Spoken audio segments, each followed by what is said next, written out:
ಶುಭೋದಯ. ಶೃಂಗೇರಿ ಸುದ್ದಿಗೆ ಸ್ವಾಗತ. ಓದುತ್ತಿರುವವರು ಮಂಗಳಗೌರಿ ಎಂಎನ್, ಮೈಸೂರು. ಶ್ರೀ ವಿಶ್ವವಸುನಾಮ ಸಂವತ್ಸರ, ದಕ್ಷಿಣಾಯಣ, ಹೇಮಂತ ಋತು, ಮಾರ್ಗಶಿರ ಮಾಸ, ಕೃಷ್ಣ ಪಕ್ಷ, ಷಷ್ಠಿ, ಆಶ್ಲೇಷ ನಕ್ಷತ್ರ. ದಿನಾಂಕ 10-12-2025 ಬುಧವಾರ. ಮುಖ್ಯ ಅಂಶಗಳು. ಕೆರೆಕಟ್ಟೆಯಲ್ಲಿ ಬಿಜೆಪಿಯಿಂದ ಅರಣ್ಯ ಇಲಾಖೆ ವಿರುದ್ಧ ಪ್ರತಿಭಟನೆ. ಸುದ್ದಿಯ ವಿವರ. ಕುದುರೆಮುಖ ರಾಷ್ಟ್ರೀಯ ಉದ್ಯಾನ ವ್ಯಾಪ್ತಿಯ ಕೆರೆಗ್ರಾಮ ಪಂಚಾಯಿತಿ ಭಾಗದಲ್ಲಿ ಕಾಡಾನೆ ಸಂಚಾರ ನಿರಂತರವಾಗಿದ್ದು, ಈಗಾಗಲೇ ಬೆಳೆ ಹಾನಿ ಮಾಡಿದ್ದು, ಗ್ರಾಮಸ್ಥರು ಜೀವ ಭಯದಲ್ಲಿ ದಿನ ಕಳೆಯುವಂತಾಗಿದೆ ಎಂದು ಬಿಜೆಪಿ ಜಿಲ್ಲಾ ಕಾರ್ಯದರ್ಶಿ ಅರುಣಕುಮಾರ್ ಹೇಳಿದರು. ಕೆರೆಕಟ್ಟೆಯಲ್ಲಿ ಭಾರತೀಯ ಜನತಾ ಪಕ್ಷ ಕೆರೆಗ್ರಾಮ ಪಂಚಾಯಿತಿ ವ್ಯಾಪ್ತಿಯಲ್ಲಿ ಕಾಡಾನೆ ದಾಳಿ ನಡೆಸಿ ಬೆಳೆ ಹಾನಿ ವಿರುದ್ಧ ಮಂಗಳವಾರ ಆಯೋಜಿಸಿದ್ದ ಪ್ರತಿಭಟನೆ ಸಂದರ್ಭದಲ್ಲಿ ಮಾತನಾಡಿದರು. ಈಗಾಗಲೇ ಇಲ್ಲಿ 2 ರೈತರು ಕಾಡಾನೆ ತುಳಿತಕ್ಕೆ ಬಲಿಯಾಗಿದ್ದು, ಮತ್ತೆ ಇಂತಹ ದುರ್ಘಟನೆ ನಡೆಯುವುದಕ್ಕೂ ಮುನ್ನ ಸರ್ಕಾರ ಜನರಿಗೆ ಪುನರ್ವಸತಿ ಪರಿಹಾರ ನೀಡಬೇಕು ಎಂದರು. ಬಿಜೆಪಿ ಮುಖಂಡ ಪುಣ್ಯಪಾಲ್ ಮಾತನಾಡಿ, ಡಿಸೆಂಬರ್ ಅರ್ಧ ಕಳೆದರೂ ಶಾಸಕರು ಜನಸಂಪರ್ಕ ಸಭೆ ನಡೆಸುವಲ್ಲಿ ತಮ್ಮ ಅಸಮರ್ಥತೆ ತೋರಿಸಿದ್ದಾರೆ. ಜಿಲ್ಲೆಯಲ್ಲಿ 8 ಜನರು ಆನೆ ದಾಳಿಗೆ ಬಲಿಯಾದರೂ ಕೂಡ ಜಿಲ್ಲೆಗೆ ಅರಣ್ಯ ಮಂತ್ರಿ ಬಂದು ಸಮಸ್ಯೆ ಕೇಳಲಿಲ್ಲ ಎಂದು ಆಕ್ಷೇಪಿಸಿದರು. ಜಿಲ್ಲಾ ಪಂಚಾಯಿತಿ ಮಾಜಿ ಸದಸ್ಯ ಬಿ. ಶಿವಶಂಕರ್ ಮಾತನಾಡಿ, ನಕ್ಸಲ್ ಸಮಸ್ಯೆ ಇದ್ದಾಗ ಅಧಿಕಾರಿಗಳು ಆಗ ಜನರ ಮಧ್ಯೆ ಸಮಸ್ಯೆ ಆಲಿಸುತ್ತಿದ್ದರು.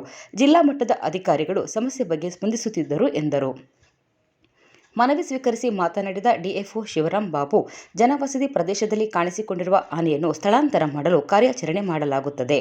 ಬೆಳೆ ನಷ್ಟ ಅನುಭವಿಸಿರುವ ಸೀತೂರವರಿಗೆ ಸೂಕ್ತ ಪರಿಹಾರ ನೀಡಲಾಗುತ್ತದೆ. ಕೂಲಿ ಕೆಲಸಕ್ಕೆ ಮತ್ತು ಶಾಲೆಗೆ ತೆರಳುವ ಮಕ್ಕಳಿಗೆ ಇಲಾಖೆ ವಾಹನದಲ್ಲಿ ಸಂಚರಿಸಲು ವ್ಯವಸ್ಥೆ ಮಾಡಲಾಗುತ್ತದೆ. ಪುನರ್ವಸತಿ ಪ್ಯಾಕೇಜ್ ತ್ವರಿತವಾಗಿ ವಿಲೇವಾರಿ ಮಾಡಲಾಗುತ್ತದೆ ಎಂದರು.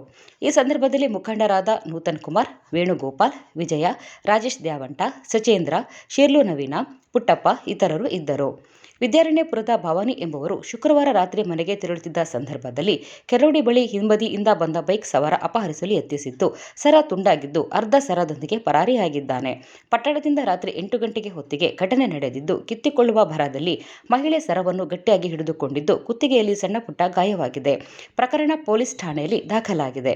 ಮೆಣಸೆ ಗ್ರಾಮ ಪಂಚಾಯಿತಿ ಕೆಳಮೆಣಸೆ ವ್ಯಾಪಾರಿ ಮಂಜುನಾಥ್ ಸೋಮವಾರ ರಾತ್ರಿ ಮನೆಯಲ್ಲಿ ಯಾರೂ ಇಲ್ಲದಿರುವ ಸಂದರ್ಭದಲ್ಲಿ ಮನೆಗೆ ನುಗ್ಗಿ ಚಿನ್ನಾಭರಣ ಹಾಗೂ ನಗದು ಕಳವು ಮಾಡಲಾಗಿದೆ.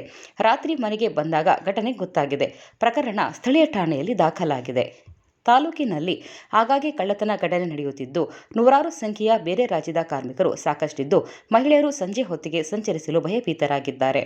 ಪೊಲೀಸ್ ಇಲಾಖೆ ಈ ಬಗ್ಗೆ ಸೂಕ್ತ ಕ್ರಮ ಕೈಗೊಳ್ಳಬೇಕು ಎಂದು ಸಾರ್ವಜನಿಕರು ಒತ್ತಾಯಿಸಿದ್ದಾರೆ. ಸುದ್ದಿ ಸಂಪಾದಕ ಕೆಎಲ್ ಗೋಪಾಲಕೃಷ್ಣ, ಸಹಕಾರ ಕೆವಿ ರಮೇಶ್, ತಾಂತ್ರಿಕ ಸಹಕಾರ ಮಿಥುನ್ ಗುಡ್ಡೆತೋಟ ಮತ್ತು ಸೌಮ್ಯ ವಿಜಯಕುಮಾರ್. ಜಾಹೀರಾತು ಮತ್ತು ಪ್ರತಿಕ್ರಿಯೆ ನೀಡುವವರು. ಶೃಂಗೇರಿ ಸುದ್ದಿ ಕೇಳಲು ನಿಮ್ಮ ಹೆಸರು, ವಾಟ್ಸ್ಆಪ್ ಸಂಖ್ಯೆಯನ್ನು 9448843831ಕ್ಕೆ ವಾಟ್ಸ್ಆಪ್ ಮಾಡಿ. ವಂದನೆಗಳು.